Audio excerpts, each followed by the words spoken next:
마음의 속도를 늦춰라. 샤하르는 강조했다. 행복한 사람은 자신의 삶에 기쁨과 의미를 가져다 줄 명확한 목표를 세우고 온 힘을 다해 그것을 추구한다. 또한 자신이 의미 있다고 생각하는 방식대로 살면서 아주 작은 행복까지 놓치지 않고 누린다. 이렇듯 사랑하는 사람과 함께하며 좋아하는 일을 하고 욕심 없는 담백한 시선으로 주위의 모든 것을 바라본다면 누구나 행복을 움켜잡을 수 있다.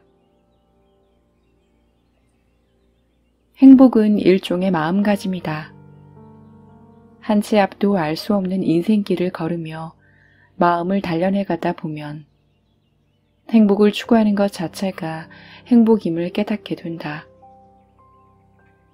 성공은 삶의 경유지일 뿐 행복이야말로 진정한 목적지다. 비틀즈의 멤버 존 레논은 말했다. 인생이란 내가 계획을 세우느라 분주한 동안 슬그머니 일어나는 일이다. 우리가 아무리 촘촘하게 계획을 세우고 아무리 열심히 살아도 예상치 못한 일이 터지는 것이 바로 인생이다. 어차피 한 치 앞도 알 수 없는 인생. 가끔은 모든 것을 내려놓고 피곤한 나 자신에게 휴식을 선물하자.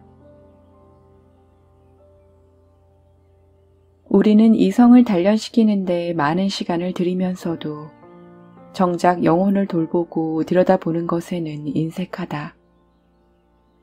그리고 어느 깊은 밤 적막한 외로움이 뜬금없이 찾아오면 그제야 자신의 영혼이 삭막할 정도로 메말라 있음을 깨닫는다. 자기 자신을 돌아볼 새도 없이 바쁘게 살아가는 동안 우리의 영혼은 점점 무뎌진다. 이를 막으려면 때로는 일부러 삶의 보조를 늦추고 영혼이 따라올 때까지 기다릴 필요가 있다. 한 유럽인 탐험가가 남미로 탐험을 떠났다. 탐험 도중 그는 험난한 열대우림을 통과하기 위해 인디언 2명을 짐꾼 겸 가이드로 고용했다. 일정은 비교적 순조롭게 흘러갔다. 그런데 나흘째 되던 날 조금만 더 가면 열대우림을 벗어날 수 있는 상황에서 갑자기 인디언들이 모두 걸음을 멈추더니 더 이상 움직이기를 거부했다. 답답해진 탐험가가 따지듯 물었다. 대체 왜 안 가는 거요? 인디언들이 입을 모아 대답했다. 기다리는 중입니다. 기다리다니 누굴 말이요? 영혼이요. 여기까지 너무 빠르게 걸어오느라 우리의 영혼이 뒤처지고 말았습니다. 영혼이 우리를 따라잡을 때까지 적어도 하루는 기다려야 합니다.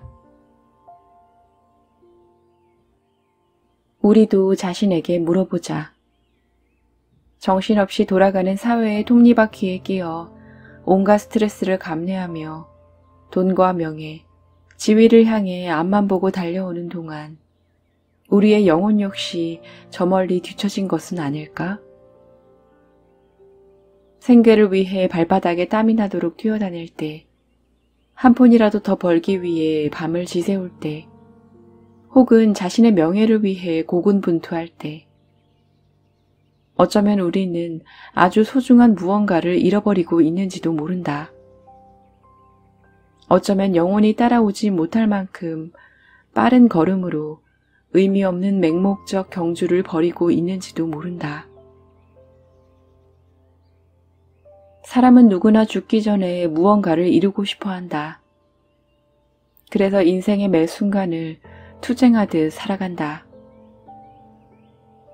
처음에는 생존을 위해, 다음에는 좀 더 나은 생활을 위해, 그 다음 권력과 명성을 위해 끊임없이 자신의 수준을 높여간다. 그러다 세월이 흐르고 나이가 들면 그때부터는 늙는 것에 대한 공포에 휩싸여 하루하루를 불안하게 보낸다. 자신의 영혼을 돌아볼 생각조차 하지 못한 채 인생을 흘려보내는 것이다. 가끔은 삶의 모든 것을 심각하지 않게 좀 더 가볍게 대할 필요가 있다. 걸음을 늦추고 자신을 옭아매고 있는 욕심의 굴레를 벗어 던져라. 그런 뒤 영혼이 나 자신을 따라올 수 있도록 차분히 기다리자. 행복은 죽을 힘을 다해 산 정상을 정복하는 것도 산 아래에서 우왕좌왕 헤매는 것도 아니다. 정상을 향해 가는 과정에서 얻을 수 있는 모든 경험과 느낌이 바로 행복의 본질이다. 영혼은 우리 생명의 근원이기에 영혼을 놓치면 생명 없는 인생이 되어버린다. 바쁘기만 한 생활 속에서 느끼는 행복은 진짜 행복이 아니다. 속도를 늦추고 자신의 영혼과 보조를 맞춰 걷는 데서 진정한 행복이 피어난다. 어쩌면 행복은 지극히 개인적인 문제인지도 모른다. 돈 한 푼 없는 거지라도 따뜻한 기차역에서 달콤하게 잠이 드는 순간에는 그 누구보다도 행복할 수 있다. 반대로 5성급 호텔에 투숙한 부자라도 밤새 불면증에 시달린다면 그 순간만큼은 거지보다 불행하다고 할 수 있다. 그래서 행복은 자기 자신만이 알 수 있는 것이다. 행복은 종종 모호한 형태로 나타나서 우리를 향해 참을성 있게 단비를 뿌린다. 그러니 한꺼번에 너무 많은 행복을 바라서는 안 된다.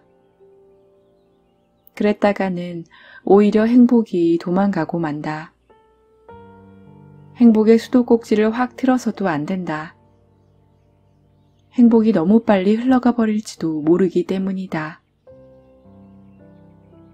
서두르지 말고 고요한 마음으로 행복의 정수를 맛보라. 어떤 사람이 한 가지 일만을 중심으로 돌면 세상이 그를 중심으로 돌게 되지만 세상을 중심으로 돌면 결국은 세상에 버림받는다.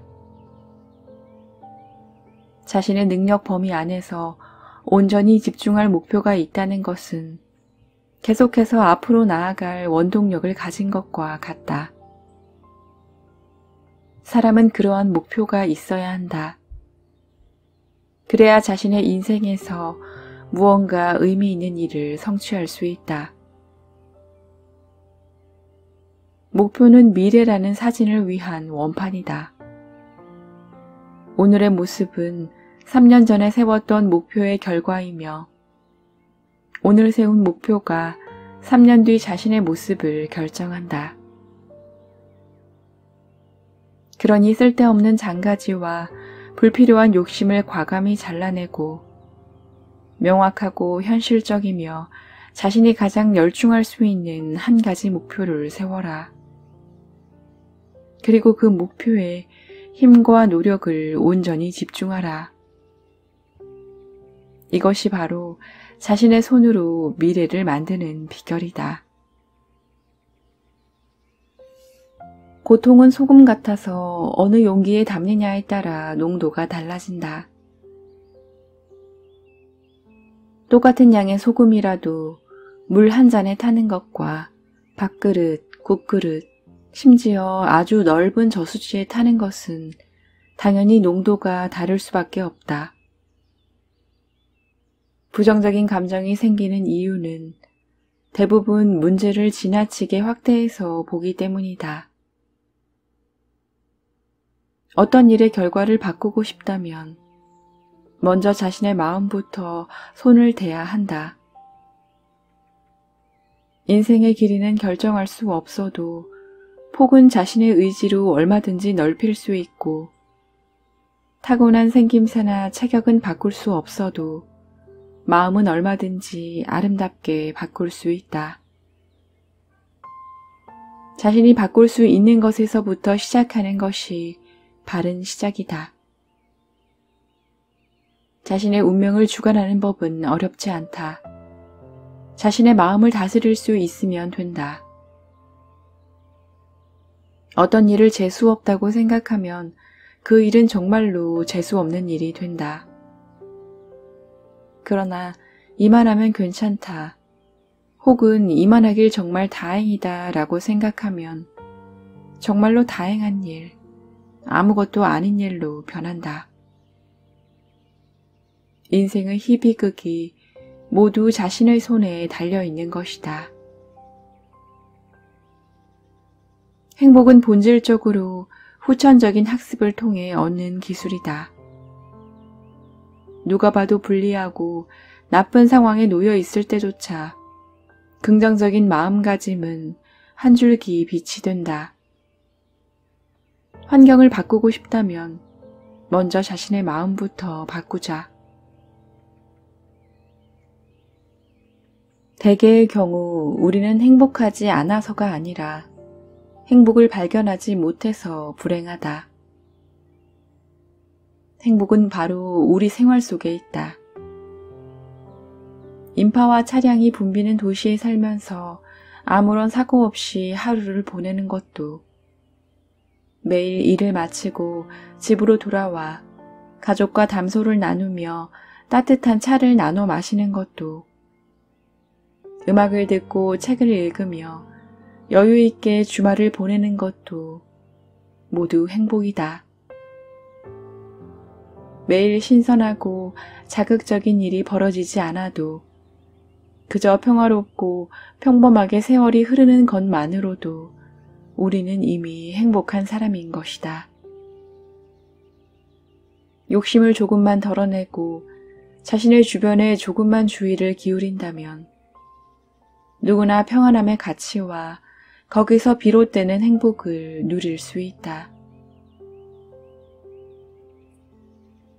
배품이 없는 인생은 참담하고 나눔이 없는 마음은 메마르며 친구가 없는 세계는 처량하다. 자신이 먼저 사랑과 도움을 베풀면 더 큰 사랑과 도움이 보답으로 돌아온다. 누군가가 자신을 도와주길 바란다면 자신이 먼저 도움의 손길을 내밀어야 한다. 삶이 아무리 바쁘고 정신없이 흘러간다고 해도 조금만 주의를 기울이면 얼마든지 도움의 손길을 내밀 수 있다. 넘어진 아이를 일으켜주고 추운 길거리에서 공연하는 예술가에게 동전 한 입을 건네며 어려운 일을 겪고 있는 친구에게 위로의 전화를 거는 그런 손길 말이다. 잠시 마음을 써서 손을 내미는 것은 힘든 일이 아니다. 이를 통해 우리는 따뜻한 사랑과 진실한 정, 기쁨과 행복을 얻을 수 있다. 이 얼마나 수지맞은 장사인가. 지금 이 순간 도움이 필요한 누군가에게 먼저 손을 내밀어 보자. 타인에게 진심으로 관심을 가질 줄 알고 언제나 감사할 줄 아는 사람은 반드시 더 큰 행복을 얻게 된다. 타인을 돕는 것은 사람을 사람답게 하는 가장 큰 미덕이며 이 세상을 아름답게 만드는 비밀이다. 기꺼이 타인을 도울 마음을 갖고 있다면 당신은 이미 행복한 사람이다. 다른 사람에게 위로와 측은지심을 표현할 때마다 우리는 작은 씨앗을 심는 것이나 다름없다. 우리 자신조차 모르는 사이에 심은 씨앗은 조용히 싹을 틔우고 자라나서 다른 사람에게는 희망을, 자신에게는 기쁨을 가져다 준다. 추운 겨울날 좌판 장사를 하는 할머니에게서 돈 한 푼 깎지 않고 채소를 사고 힘들게 아르바이트를 하며 등록금을 버는 학생에게 따뜻한 미소와 격려를 보내는 건 역시 측은지심을 표현하는 방법이다. 측은지심이 없는 사람은 마음이 죽은 사람이다. 마음의 죽음보다 더 무섭고 두려운 일이 어디 있겠는가. 하지만 측은지심이 넘치는 사람은 마음속에 언제나 사랑이 있다. 사랑은 사람을 행복하고 존귀하게 만든다. 그래서 가난한 사람도 측은지심이 있으면 얼마든지 마음을 베풀 수 있는 부자가 된다. 반면 물질적으로 아무리 풍족해도 측은지심이 없는 사람은 세상에서 가장 마음이 가난하고 불행한 사람이라 할 수 있다. 헨리 데이비드 소로우는 말했다. 선행은 절대 실패하지 않는 투자다. 한번 씨가 뿌려지면 언젠가 반드시 싹을 틔우기 때문이다. 타인을 향해 적절한 때에 측은지심을 표현하는 것은 매우 아름다운 선행이다. 측은지심에 눈을 뜨면 그동안 보지 못했던 진실을 볼 수 있으며 진정한 행복이 무엇인지 깨달을 수 있다. 행운은 사랑의 마음이 주는 선물이다. 사랑은 향수와 같아서 뚜껑을 열기만 해도 그 향기가 아주 멀리까지 퍼져나가 다른 사람을 적시고 또 자신을 적신다. 남을 돕는 것은 곧 나를 돕는 것이다. 이 이치를 잘 아는 사람만이 당연하게 사심없이 남을 도울 수 있다. 행복과 기쁨은 그렇게 어렵고 복잡한 것이 아니다. 그저 진심으로 남을 아끼고 사랑할 줄 아는 마음만 있으면 된다. 테레사 수녀는 말했다. 우리는 대부분 위대한 일을 해내기는 벅차지만 위대한 사랑으로 작은 일을 할 수는 있다. 우리는 다른 사람이 얻은 행운을 부러워한다. 그러나 하늘은 언제나 공평하기에 아무런 이유 없이 행운이 생기거나 불행이 닥치지는 않는다.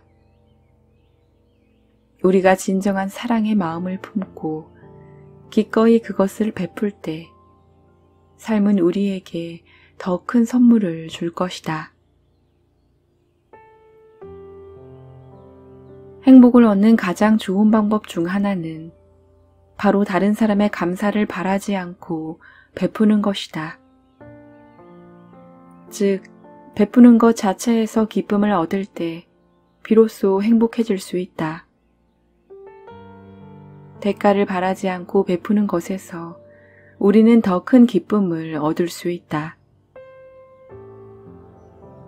대부분의 사람은 베풀기 전에 자신이 무엇을 보답받을 수 있을지를 먼저 계산한다. 그러나 무엇 하나 내놓지 않고 얻을 것부터 생각하면 결국 아무것도 얻지 못한다. 돌려받을 것을 계산하지 않고 진심을 다해 기꺼이 베풀 때 우리는 비로소 자신이 베푼 것보다 더욱 가치 있는 것을 얻을 수 있다. 베풀면 더 많이 얻게 된다. 그런데 우리는 이 단순한 이치를 알지 못하고 베풀기보다는 먼저 얻기를 바란다. 그래서 불행해지는 것이다. 일반적으로 성공하기를 원하는 사람은 무언가를 얻을 기회를 붙잡는데 힘을 아끼지 않는다. 그러나 헛된 망상을 갖지 않고 차근차근 꿈을 이뤄나가는 사람은 어리석게도 항상 베풀 기회를 잡는다. 베푸는 것은 쉽지 않으며 보답을 바라지 않고 베푸는 것은 더더욱 힘든 일이다.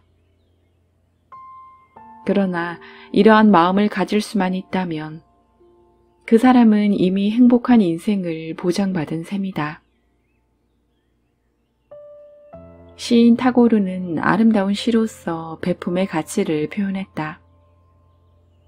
땅 아래 묻힌 뿌리는 가지로 하여금 열매 맺게 하나 그에 대해 아무런 보답도 바라지 않는다.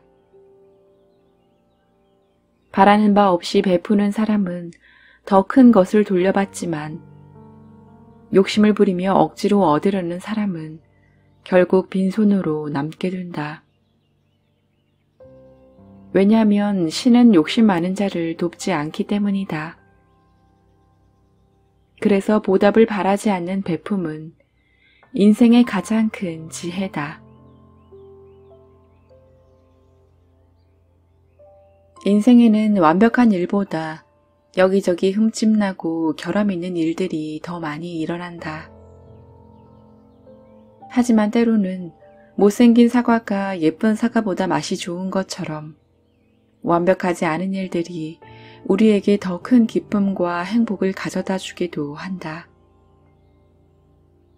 문제는 우리가 늘 완벽한 것, 최상의 것을 바란다는 점이다. 기대가 클수록 우리는 자신에게 더 많은 것을 요구하고 더 큰 압력을 가한다. 그러나 이는 오히려 심리적인 사슬이 되어 우리의 손발을 묶고 이를 그르치게 만든다. 완벽하고자 하는 욕심이 이미 가지고 있는 소중한 행복조차 망가뜨리는 것이다. 사람은 누구나 불완전하지만 바로 그 불완전함 덕분에 각자가 고유하고 독특한 존재가 되는 것이다. 장자크 루소는 이 사실을 대자연은 나를 빚어낸 뒤 그 틀을 깨뜨렸다 라고 표현했다. 사람은 저마다의 모양을 가지고 있음을 강조한 것이다. 그러나 사람들은 종종 진정한 자신을 외면하고 스스로를 다른 사람의 눈에 보이는 완벽한 모양으로 빚으려 애쓴다. 그러한 어리석음이 결국 인생을 괴롭고 힘든 것으로 만든다. 감정은 두 가지 요소의 조합에 영향을 받는다. 외부적 요인과 내재적 반응이 바로 그것이다. 우리는 외부적인 요인을 완전히 통제할 수는 없지만 내재적인 반응은 자신의 뜻대로 온전히 선택할 수 있다. 그리고 여기에서 행복과 불행이 갈린다. 내재적인 반응을 선택하는 것, 이것이 바로 기쁠 때뿐만 아니라 힘들고 어려울 때도 행복을 붙잡을 수 있는 비결이다.